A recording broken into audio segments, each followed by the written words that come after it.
秋月電子の1個300円の激安スピーカー。在庫が残りわずかだったのでつい購入。ついでに真空管アンプもタイムセールで安かったのでうっかり購入。クレカの明細は見なかったことにして DIY をやるからには一度くらいは経験しておきたいスピーカーエンクロージャーの自作回です。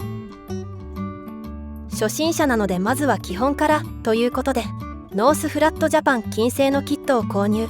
9ミリ厚の MDF が12枚、吸音材その他最低限揃ったお得なキットです。まずは MDF を4枚使って胴体を作ります。接着する面を間違えないように目印を兼ねてマスキング。しっかりクランプしておきます。穴開け加工がネックですが、そこはレーザー加工で解決しました。厚い上に密度もあるのであまりおすすめはしません。穴開け済みの板も売っているので金で解決するのが一番です。穴開け寸法を間違えたでござる。追加パーツでゲットことなき。前後のパネルも本来接着ですが、失敗して外せなくなるのが怖いのでネジ止め式に改造します。それっぽいナットプレートを自作。良さげです。箱の四隅に接着します。本来ならちゃんとした木材に折り目ナットなどが良いです。接着剤のはみ出しを取り除いてヤスリがけで整えます。冬場は塗料がなかなか乾かないので無塗装でいきます。吸音材の貼り方もいろいろ流派があるようですが、今回はマニュアル通りにのれんみたいに垂れ下げる感じで。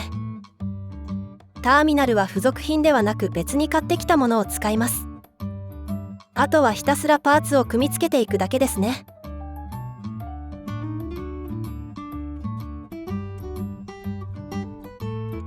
できました。アンプに接続して早速鳴らしてみましょう。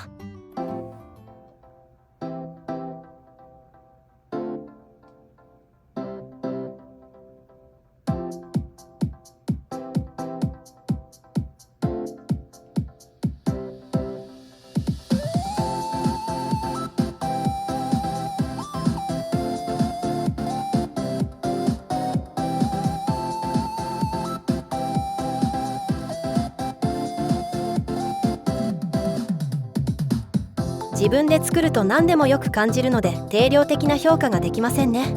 真空管アンプも見た目からしてかっこいいので満足です。 VU メーターが動いてるだけでも上がりますね。